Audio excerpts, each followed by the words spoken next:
Hay una tensión, una batalla constante en todo el mundo. ¿Cómo crecer económicamente sin destruir nuestro medio ambiente? Y bueno, hay pocos lugares donde este dilema es tan palpable como en Ecuador. Hoy vamos a ver por qué este país es un caso de estudio fascinante y súper importante para el futuro de todos. Ok, miren esto. Este mapa nos muestra la biocapacidad del planeta.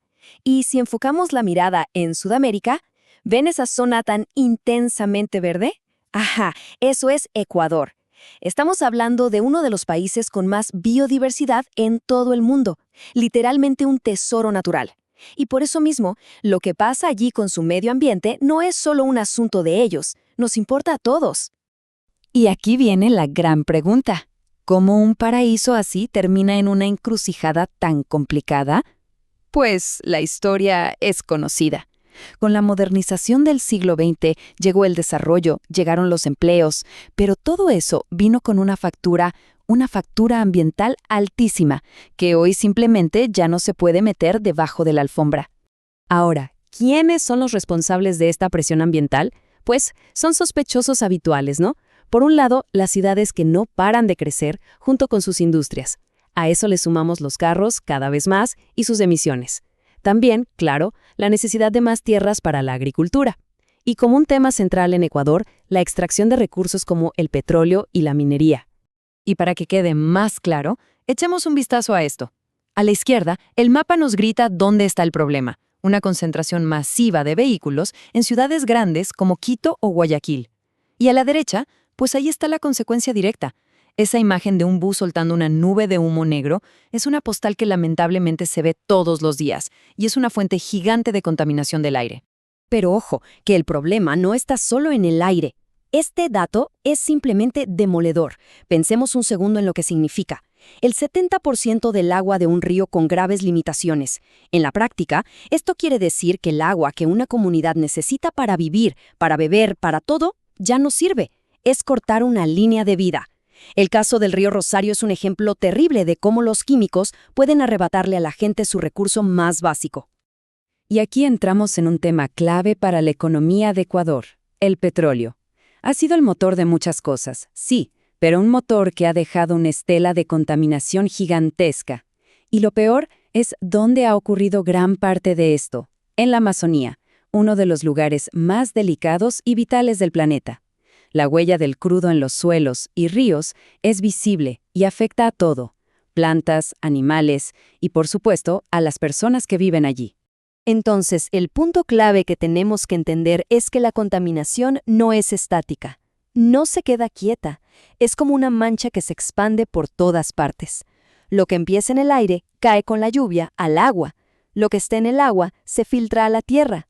Todo está conectado. Y el veneno se mueve a través de todo el sistema. Este mapa es una radiografía perfecta de lo que estamos hablando. Nos muestra, sin rodeos, los puntos calientes de la contaminación del aire en el país. Fíjense bien, se ven claramente las zonas industriales, las plantas de energía y, por supuesto, esas grandes manchas que son las ciudades.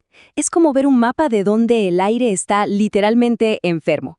Y si la contaminación del aire era una radiografía, esto es como ver el sistema circulatorio. Aquí el mapa nos muestra cómo el problema se filtra a la tierra y al agua. Esos puntos marcan los desechos de la minería, que liberan metales pesadísimos, los derrames de los oleoductos, las descargas de las fábricas. Esto termina en los cultivos y en el agua que llega a los hogares. El impacto es directo y masivo. Pero la presión no para. A todo esto hay que sumarle la deforestación. Cuando se talan los árboles, ya sea para agricultura o de forma ilegal, el suelo queda desprotegido y se erosiona. Este mapa nos muestra el resultado. Zonas que corren el riesgo de convertirse en desiertos. Tierras que antes eran productivas, ahora se vuelven áridas. Es sumarle otro problema gravísimo a un sistema que ya está al límite.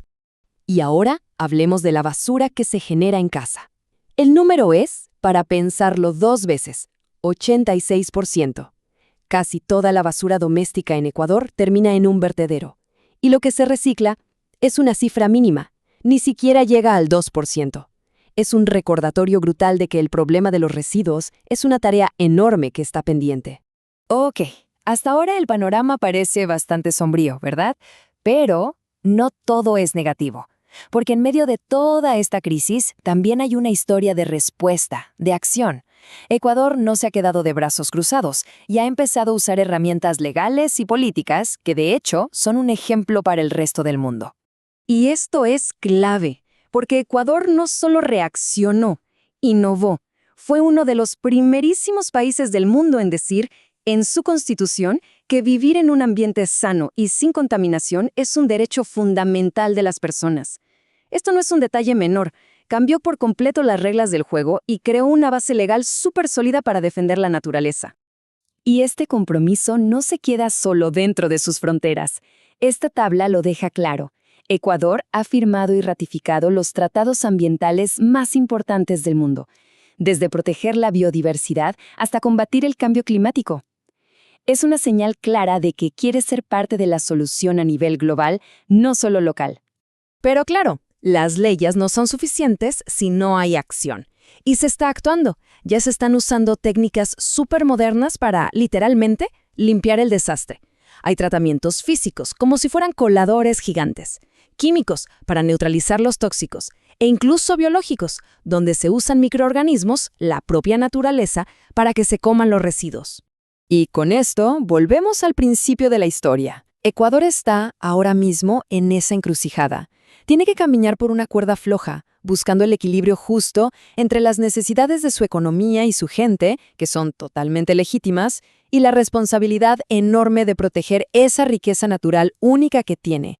Esta comparación lo resume todo a la perfección. Por un lado, los retos son gigantescos, ¿no? Frenar la deforestación, limpiar décadas de contaminación.